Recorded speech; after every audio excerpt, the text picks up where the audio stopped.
Hey everybody, welcome back. It is currently 87 degrees out with 72% humidity, making it feel like 93 degrees. And I'm gonna run 9 miles in this. So if you're going to run in these kind of conditions, you have to make sure to hydrate beforehand. I personally drink 32 ounces of Gatorade at least an hour and 15 minutes before my run, and that gives the liquid the chance to transfer from my stomach and into my bloodstream. And that'll mitigate against dehydration and cramping. But let's take a look at the equipment I'm going to use. So I come from the Miami School of Running, which is pretty minimalist when it comes to equipment. So I don't run without a shirt, or I don't run with a shirt, and a lot of women will just run with a sports bra. And that'll get us weird looks when we run in more conservative cities like DC or Boston. But we've got my Nike Free Flyknits, pair of sunglasses, running watch, running shorts. I've got a hydration belt with 18 ounces of Accelerate. This is important because it has electrolytes, which will mitigate against cramping and will help keep me hydrated. So let's get going.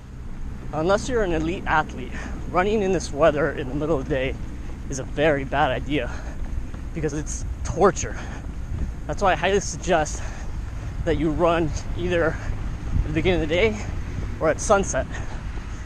Now, I am personally not a morning person, so I love running at night, but I know a lot of female runners who are uncomfortable doing that because fucking assholes will catcall them, follow them, or worse. So many of them choose to run with a buddy or just run earlier in the day, so that doesn't necessarily save them from that shit. But anyway, running in hot weather is essentially a resistance workout, like running at elevation or hills or on sand. And for that reason, if you're not used to this kind of training, meaning that your body is not used to sweating more, you should completely throw your pace out the window. Seriously, forget about it, because it is not a good marker of how much energy you're putting into this. And I'll get into the biology of that a little later. Let's talk about what my body's doing right now. So it's really hot out. My body is desperately trying to cool itself down. Otherwise, my major organs, like my brain and my heart, are gonna shut down and I'm gonna die. The way it does that is by sweating. Now, this adaptation is pretty unique in nature, as most other animals pant rather than sweat to dissipate heat. And evolutionary biologists believe that this particular adaptation goes back to our ancestors on the African savanna. Now, they weren't the fastest or the strongest animals out there, but they could wear out just about every other animal. They would follow them for hours or days at a trot or a walk, and the animals would just run away until eventually they'd be exhausted and die, and then we could eat them. Now, the way that sweat works is that sweating itself does not cool you down. What cools you down is the evaporation of that sweat. And this humidity, because the air has so much water in it already, it's very difficult for that evaporation to occur, making my run that much tougher. Now, sweat is basically plasma, or the liquid part of your blood, pooled through your pores and onto the surface of your skin. Along with that come salts like potassium and sodium. That's why it's so important when in these conditions you need to continue to drink sports drinks with electrolytes in them so that you mitigate cramping. Because that plasma is transferred outside your bloodstream, it also makes your blood thicker as well as lessen its volume, making it harder to pump that blood around the body. I'll get back to that later. Another way my body has of cooling itself down is by drawing blood away from the large arteries and veins and into the capillaries, or the small blood vessels on the surface of my skin. This allows heat to dissipate more easily from my body into the atmosphere, because your circulatory system is a major conveyor of heat throughout the body.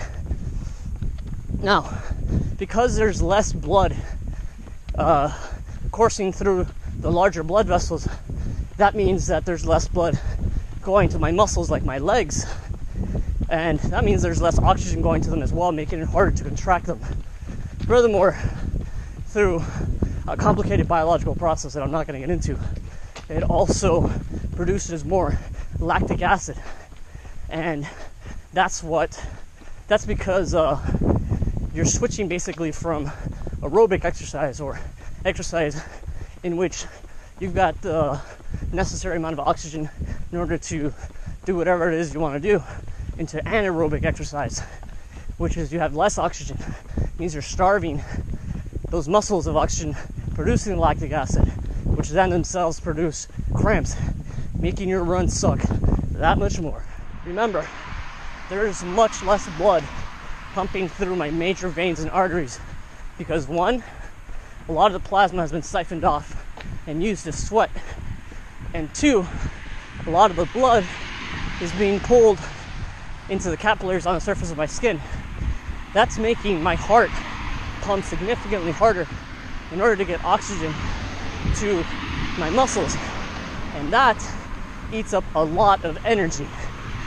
Your body uses 3 different main sources of energy. Those are carbs, carbohydrates, lipids or fats, and protein. Now, carbs are the preferred method of energy expenditure because you can turn them over pretty quickly, but eventually you run out of them, and that is a symptom that a lot of endurance athletes know very well, called the wall, where you run out of carbs in your body and you start turning over fats, which are processed much more slowly, not giving your muscles the necessary energy they need to continue to work. And that's why it feels like you just hit a brick wall and you can't move anymore. Now, once you're done turning over your fats, you switch over to protein. That's really bad news, because essentially you're starving to death slowly. I mean, if you don't do something about it, you could just kill yourself. All right, everybody, that's the end of my run. I've easily gone through liter half of water despite my hydration belt, so I really have to replenish that as soon as I can. Again, if you're not used to this kind of training, I highly suggest that you start off with shorter runs, at least the first few times, so that your body gets acclimated and you get used to how much it sucks before you go into higher mileage. But I hope you enjoyed the video. If so, please share and subscribe, and I'll catch you guys next time.